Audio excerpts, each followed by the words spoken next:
আমি মিষ্টি, একটি ছোট্ট বিড়ালছানা। আমার গল্প শুরু হয়েছিল এক নির্জন গলির আবর্জনার স্তূপের পাশে।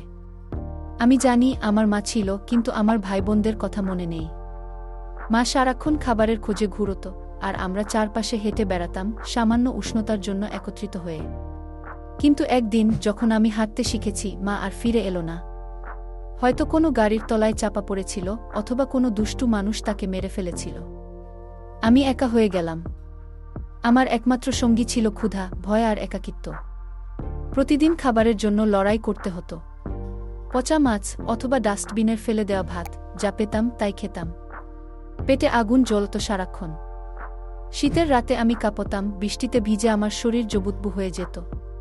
যখন খুব বেশি ঠান্ডা লাগত, তখন গাড়ির চাকার তলায় বা ভাঙা টিনের নিচে আশ্রয় নিতাম। কুকুরদের ভয় ছিল সবচেয়ে বেশি। বড় বড় কুকুরগুলো আমাকে দেখলেই তাড়া করত। একবার একটি কুকুর প্রায় আমাকে ধরেই ফেলেছিল। আমি দৌড়ে পালালাম, কিন্তু আমার একটি পায়ে চোট লাগল। খোঁড়াতে খোঁড়াতে আমি একটি বাড়ির পাঁচিলের নিচে আশ্রয় নিলাম। ব্যথা আর ভয়ে আমার চোখে জল আসছিল। মানুষের কাছ থেকেও খুব বেশি সাহায্য পেতাম না। কেউ কেউ আমাকে তাড়িয়ে দিত, কেউ কেউ পাথর ছুঁড়ে মারত। আমি জানতাম না আমার অপরাধ কি। আমি তো শুধু বাঁচতে চেয়েছিলাম। একদিন আমার শরীর খুব খারাপ হলো। হয়তো ঠান্ডায় ভিজে, অথবা অনেক দিন কিছু না খেয়ে দুর্বল হয়ে পড়েছিলাম। আমি একটি দোকানের কোণে পড়ে রইলাম, চোখ বন্ধ করে। শরীরটা এতটাই দুর্বল ছিল যে নড়ার শক্তিও ছিল না। শ্বাস নিতে কষ্ট হচ্ছিল। মনে হচ্ছিল আমার ছোট্ট জীবনটা এখানেই শেষ হতে চলেছে। সেই সময় দোকানের মালিক, একজন বৃদ্ধা মহিলা, আমাকে দেখতে পেলেন।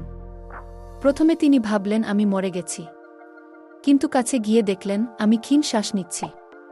তিনি আমার জন্য দুধ নিয়ে এলেন। আমি চোখ খুলতে পারছিলাম না, কিন্তু গন্ধ পেয়েও নড়তে পারছিলাম না। তিনি আমাকে তুলে নিয়ে গেলেন, আমাকে পরিষ্কার করলেন।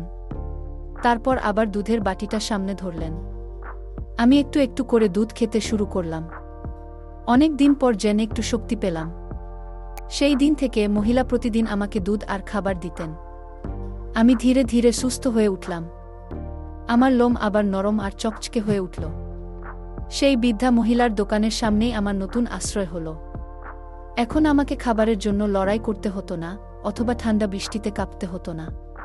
পুরনো দিনের ভয় আর কষ্টের স্মৃতি রয়ে গেছে, কিন্তু এখন আমি জানি এই নিষ্ঠুর পৃথিবীতেও ভালোবাসার ছোঁয়া আছে। আমি এখন দোকানের সেরা পাহারাওয়ালা, আর সেই বৃদ্ধা মহিলার প্রিয় সঙ্গী।